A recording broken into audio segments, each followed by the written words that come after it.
Bonjour à tous et bienvenue sur ma chaîne de Let's Play où on est de retour pour Resident Evil Director's Cut. Alors, j'ai vu que le premier épisode faisait une demi-heure. Et bien là, j'ai décidé de vous dire que non, je vais essayer de faire des épisodes un petit peu plus courts. Je pense 20 minutes, ça devrait être largement suffisant parce que bon, une demi-heure ça commence à faire beaucoup. Donc, je pense que je vais faire mon possible pour rester sur 20 minutes. Voilà. Là, si je suis resté immobile, c'est pour remonter un petit peu le son du casque. Oui, les temps de chargement pour monter les escaliers qui disparaîtront avec Resident Evil 3. Parce qu'on n'aura plus besoin en fait d'appuyer sur le bouton, enfin, sauf quand on change de pièce.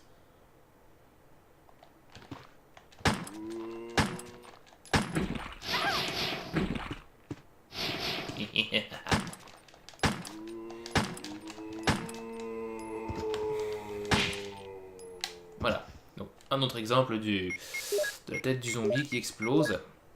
Et oui, ils m'ont vomi de l'acide, les deux. Chose à laquelle je ne m'attendais pas en fait. Donc là, il y en a un autre, hein, on voit que ça remue un petit peu dans le fond. Voilà, toujours attendre qu'ils réagissent.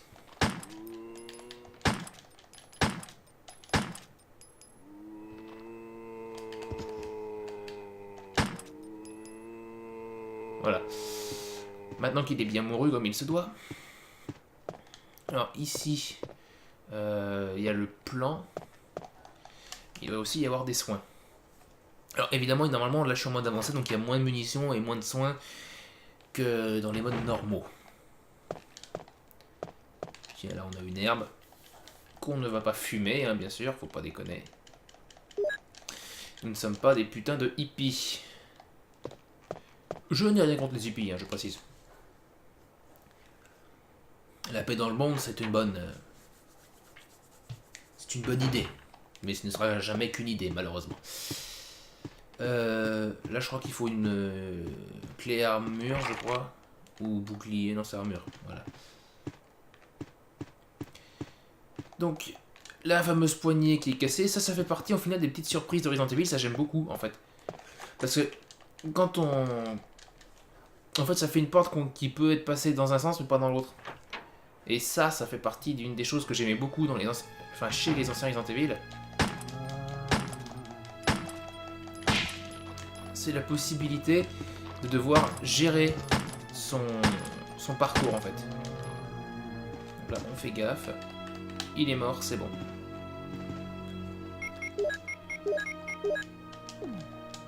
Voilà. Donc, ce que vous voyez là, c'est une élimination de zombies. Hein.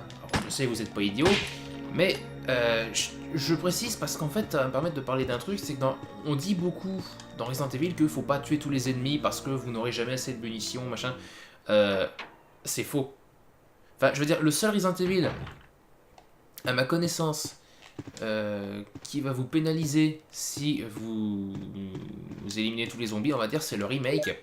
Mais uniquement dans les modes de difficulté les plus élevés. Sinon, vous aurez toujours assez de balles pour éliminer tous les ennemis. Enfin, du moins, si vous ne les gaspillez pas, vous avez suffisamment de balles pour tuer quasiment tous les ennemis que vous croisez.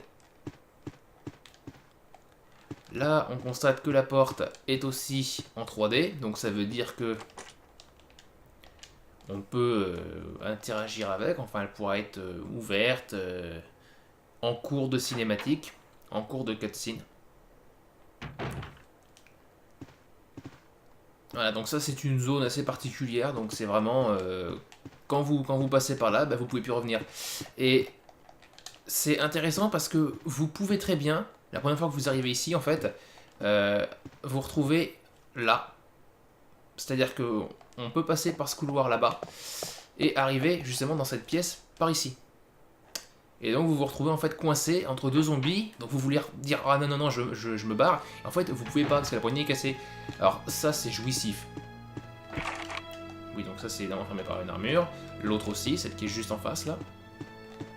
Mais ça c'est génial, ce genre de petites idées de gameplay, de game design, c'est juste ce qu'il faut.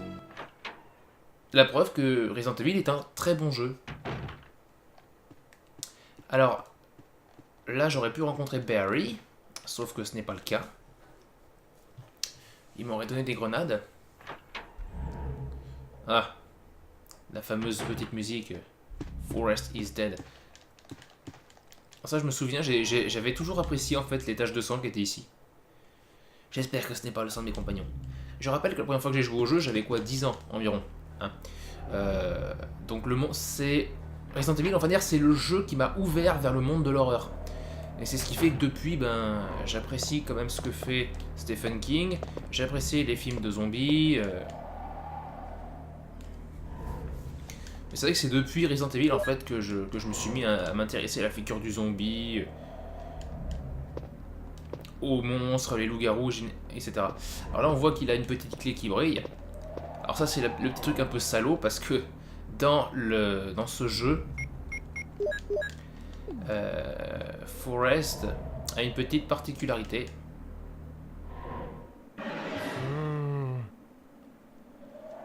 Surprise! Voilà.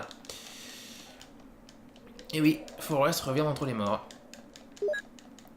Et ça, vous m'excuserez, mais c'est une putain d'idée géniale. Bon, elle sera reprise, on va dire, dans Resident Evil 2. Plus ou moins, enfin c'est pas tout à fait la même, mais voilà. Parce que c'est vrai que dans la première version de Resident Evil, quand on croise Forest, il ne se relève pas. Et ce petit ajout, non seulement il va constituer en une surprise pour les joueurs, on va dire, qui connaissent le jeu d'origine, mais en plus il va servir d'aboutissement, de logique. En fait, ce jeu, c'est pas une simple copie. C'est une copie qui a été... Enfin, c'est pas une copie dans le sens copier-coller, c'est une copie dans le sens rédaction, mais qui aura été revue et corrigée. D'ailleurs, là, on est en train de voir, je crois, un nouveau plan, parce que je crois pas que ce plan-là, non plus, de caméra, il soit dans le premier Resident Evil. Alors, certes, la Director's Cut contient de nouveaux plans, c'est sûr, mais la petite particularité, c'est que c'est principalement le manoir qui a des nouveaux plans. Le reste du jeu n'en a pas. Alors, c'est un petit peu dommage, mais bon, s'ils sont partis du principe qu'ils avaient rien de mieux ou rien de nouveau à faire, bah, il n'y a peut-être pas de raison. Après, ils se sont peut-être dit que finalement, bon bah, hein, on fait des modifications au début, puis à la fin du jeu, ils y verront rien, quoi. Faut qu'ils voient les modifications dès le départ, et puis après, basta. Peut-être, je ne sais pas, en fait, mais bon. Les grenades d'acide qui vont nous être très utiles plus tard. Évidemment, les mouvements des personnages qui sont, on va dire, absolument pas naturels. Je veux dire, ce genre de gestes là, ce genre de grands gestes. Mais il faut savoir que c'est un petit peu comme le cinéma muet. Ce que je veux dire par là, c'est que quand le cinéma était muet, bah, il fallait bien trouver comment faire s'exprimer les comédiens, mais de manière à ce que ce soit compréhensible. Et donc, fallait vraiment exagérer le trait, quoi. Fallait vraiment faire des trucs mais tellement pas crédibles. Voilà, fallait surjouer en fait. Complètement surjouer, donc c'est... Mais ça marche aussi dans des RPG, je veux dire, tu prends par exemple Final Fantasy VI, Final Fantasy VII, quand tu regardes les réactions des personnages, leurs mouvements, mais c'est surréaliste, c'est surjoué, c'est pas crédible une seule seconde. Et pourtant, tu comprends. Tu comprends. Il y a un bouton appuyé dessus, ben oui. Alors, chose que vous ne savez peut-être pas, ça vient de traverser l'esprit, Resident Evil, bon, s'appelle Biohazard au Japon. Biohazard. Bon, je sais pas exactement comment il le prononce. Hein. Faudrait que j'ai les lettres, enfin les kanas japonais sous les yeux pour vous dire comment ça se prononce très exactement. Mais ce qu'il faut savoir, c'est que au Japon, Resident Evil ou Biohazard est intégralement doublé en anglais. Alors, je sais pas pour les derniers épisodes, mais les anciens épisodes comme celui-là, donc Resident Evil 1, 2, 3, Code Veronica et compagnie, sont doublés en anglais. Il n'y avait pas de voix japonaise au Japon. C'est... Au départ, c'était prévu, hein, le premier Resident Evil était censé lui aussi être en japonais, mais alors je sais plus trop ce qui s'est passé. Shinji Mikami, qui pourrait être presque ce qu'on appelle une tête de con. Enfin, en fait, c'est quelqu'un qui sait ce qu'il veut. Et quand il a pas ce qu'il veut, bah ça le fait chier, quoi. Mais c'est un travailleur, c'est un bosseur. C'est un artiste aussi. Parce que quand on joue à un jeu de Mikami, on sait que c'est un jeu de Mikami, quoi. C'est, voilà, c'est... Il fait partie de ces gens qui ont des visions. Il y a une vision du jeu vidéo, et non, vous inquiétez pas, hein, je ne sauvegarde pas tout de suite. Ça fait à peine 10 minutes, on va continuer un petit peu. Alors là, je vais tout de suite ranger ça. Parce que ça, c'est un coup à se dire, oh bah tiens, j'ai une arme surpuissante. Enfin d'ailleurs, on peut se dire, ah bah tiens, j'ai une arme surpuissante, puisque, ah bah tiens, j'ai effectivement une arme surpuissante. Mais voilà, et donc ce que je voulais dire, c'est Shinji Mikami, effectivement, voulait faire ça, mais bon, il y a un truc qui lui a pas plu, et donc, dans le doublage japonais, donc finalement le jeu n'a pas eu de doublage japonais. Bon. Mais c'est peut-être pas plus mal, parce que c'est aussi ce qui fait, quelque part, ben, l'identité de Resident Evil. Il y a plein de petits détails qui font que bah, tu sais que tu joues à Resident Evil, parce que c'est ça, quoi. Et Resident Evil, c'est pas autre chose.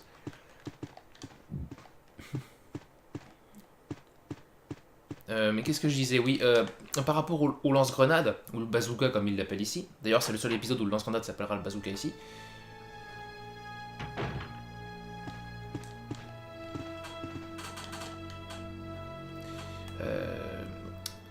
Non, en fait je m'attendais à voir un zombie, mais il me semble qu'il y a un zombie ici, mais alors je sais plus si c'est dans le remake ou... Il y a cette lot.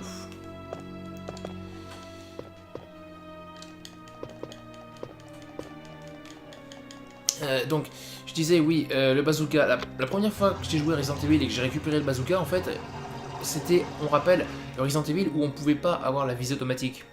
Donc c'est le Resident Evil où on gaspillait beaucoup de munitions. Voilà, donc c'est ce qu'il faut, bien ce qu'il faut comprendre. Et je vous explique ça parce que, en fait, je m'étais retrouvé pratiquement à court de munitions. Et dès que j'ai chopé le lance-grenade, ben, qu'est-ce que j'ai voulu faire? Ben, j'ai testé l'arme.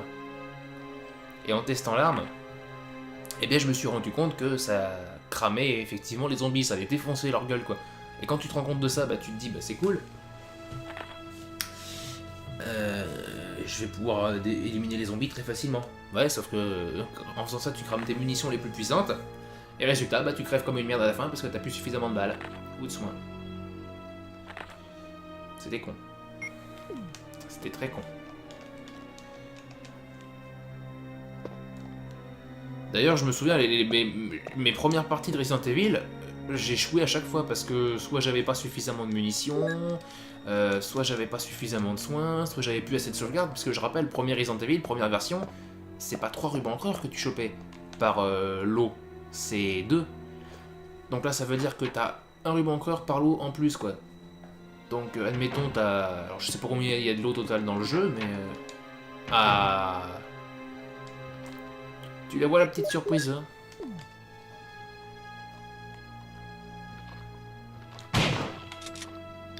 Voilà. Tu vois, ça c'est encore une petite spécificité de la version Director's Cut. Le zombie qui se pointe. Donc ça c'est bien, parce que c'est des petits moyens de te surprendre. Dans ta tête, dans ta petite tête, tu te dis mais non. Non. La première fois que je suis venu ici dans la version originale, il n'y avait pas de zombies. Donc tu te dis, eh ben non, il n'y en aura pas. Tu crois connaître le jeu et tu te fais avoir. D'ailleurs, on verra que c'est exactement ce que Mikami a fait avec le remake. Parce que je vous ferai probablement un let's play du remake aussi, hein, c'est fort probable. Normalement, il devait y avoir un truc ici. Voilà.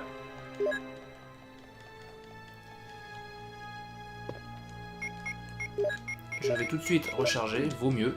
Comme ça au moins on sait qu'en cas de pépin, si j'ai besoin de 10 balles, ben... Si j'ai besoin de 10 balles. Dit comme ça, on croirait que je vais aller m'acheter un truc au tabac du coin. Enfin, si j'ai besoin de 10 balles pour tuer des monstres, ben... Je les aurai, quoi. Parce que rien de plus chiant que de devoir recharger manuellement parce que tu te dis, ah merde, T'as pas géré suffisamment ta mission. Et c'est ce qui fait d'ailleurs que Resident Evil est un bon jeu. C'est aussi cet aspect gestion, constamment. Ça veut dire qu'il y a des gens qui se disent, ouais, tu vois, les allers-retours, c'est fait pour augmenter artificiellement la durée de vie. Alors, pour la plupart des jeux, c'est vrai.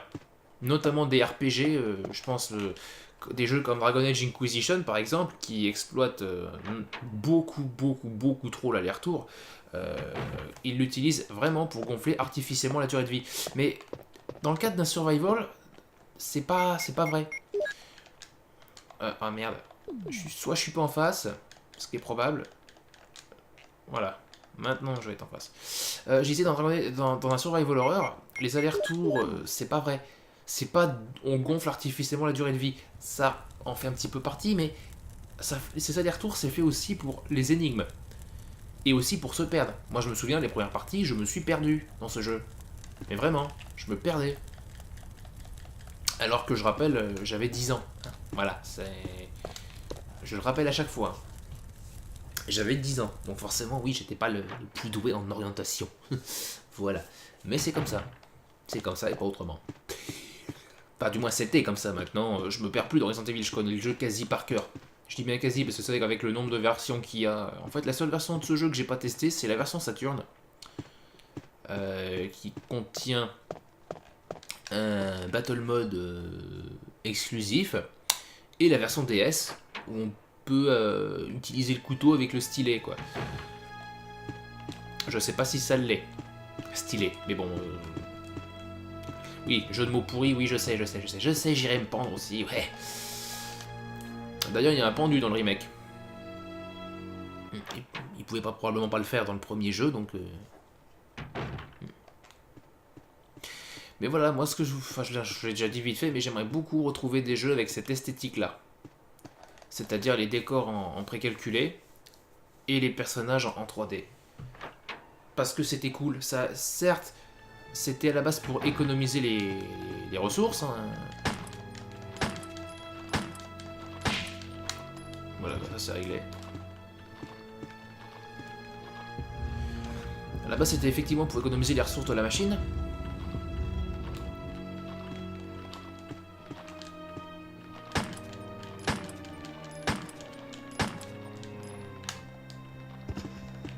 Dis-moi qu'il est mort. Il est mort. On écoute encore un petit peu la pendule. La pendule de l'entrée s'est arrêtée ce midi. Oui, j'ai fait de la merde. Ah, j'ai tout cassé. On remarquera néanmoins que il n'y a pas la statue là en bas. Hein. On la voit pas.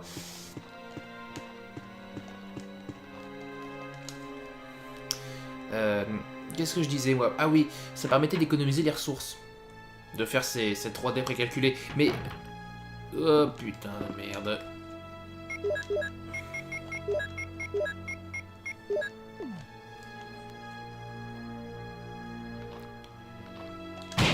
Voilà, fallait pas que j'attende plus longtemps, sinon je me faisais choper.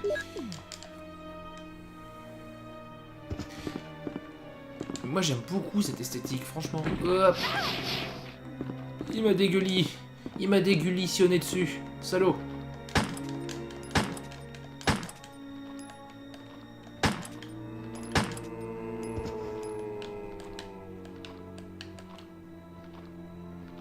Il a pas l'air d'être mort, lui. Enfin, je le comprends.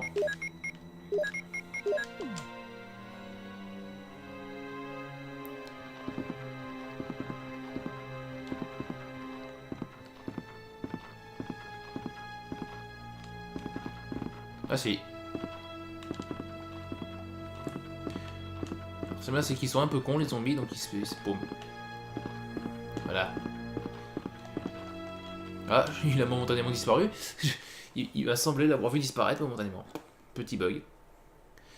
Mais, non mais c'est bien déjà d'avoir des jeux comme ça en 3D précalculé. Donc ça se transforme en 2D en fait, c'est 3D précalculé. Ah,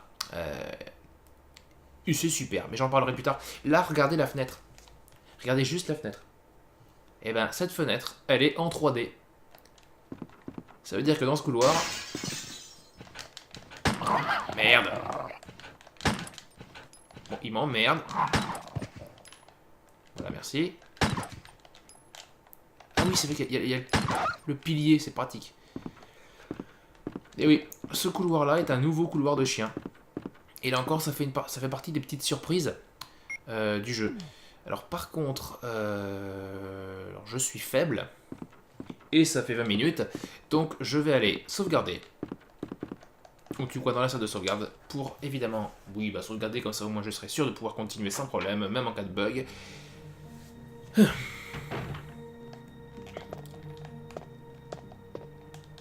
Et puis ça me permettra de déposer 2-3 trucs aussi.